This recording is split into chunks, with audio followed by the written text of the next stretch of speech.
Let's bring in famed short seller. This is our headliner for this evening. Jim Chanos, founder of Chanos and Company. Jim, it's a pleasure to have you with us. Thanks so much for joining us. Welcome to my hood. I know, your new hood, or not relatively new, down here 20 years. 20 years. I didn't realize that long. Yeah. What do you make of this memo, this notion that we could be at war with China? It feels like people don't want to believe it or don't believe it.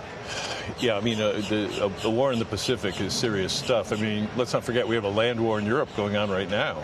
I mean, sort of a World War II, tanks, artillery, things we haven't really seen in our lifetimes. And so a shooting war in the Pacific, all bets are off. I mean, I certainly hope that doesn't happen. And but yeah, I mean, it upsets everything because of what Guy said. I mean, whether it's supply chains, whatever. I mean, having China go to war with the West would be just apocalyptic.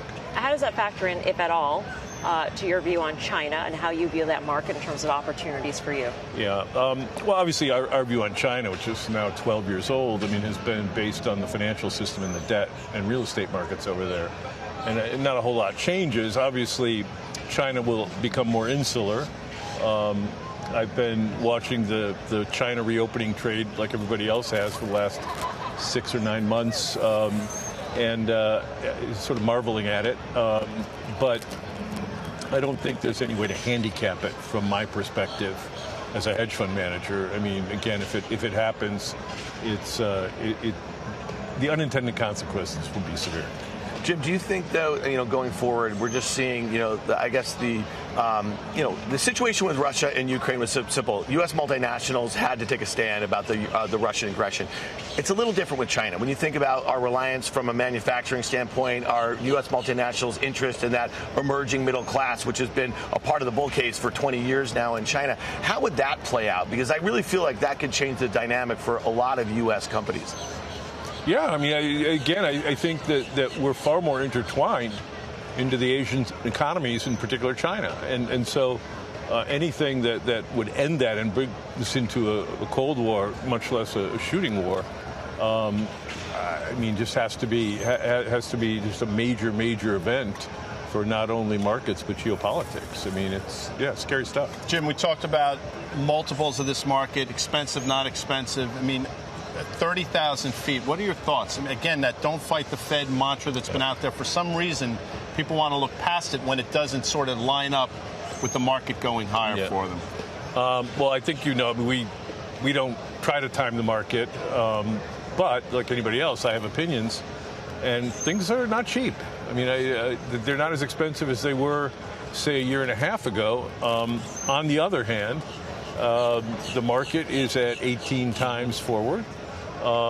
Profit margins are at all-time highs, so that has not mean reverted.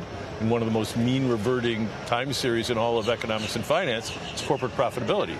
And it's been stubbornly good and high. But since I've been on the street in 1980, not one bear market has ever traded above 9 to 14 times the previous peak earnings. So whether it's 87, 89, 90, 94, 2002, or 09, if you think earnings are peaking now, at $200, that's a long way down, right? That's 1,800 to 2,800.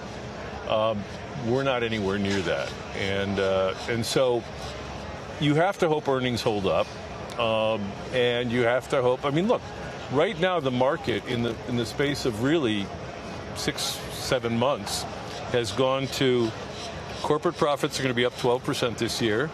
Inflation's coming down to 2%. The Fed may be easing at the end of the year. I mean, that's pretty much nirvana if you're a bull. That's what markets actually forward pricing think right now. They're wrong all the time, but people are pricing in a pretty nice Goldilocks scenario. Are you trading the markets directionally overall, or is it just individual? No, I mean, in our hedge fund, we are slightly net short, slightly net long, and so until recently we were actually slightly net long. I think we've gone to back down to zero line, plus or minus. And in our short-only funds, we're 60 to 80%.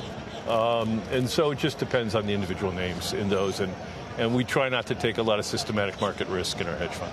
A lot changes, though, when you go from 0% interest rates to what could be 5%. It can certainly accelerate the fundamental stories you bet against when you do your deep fundamental analysis. So I'm wondering, are there positions you think look even better now because that environment changes? Maybe the debt service is too heavy a burden, et cetera?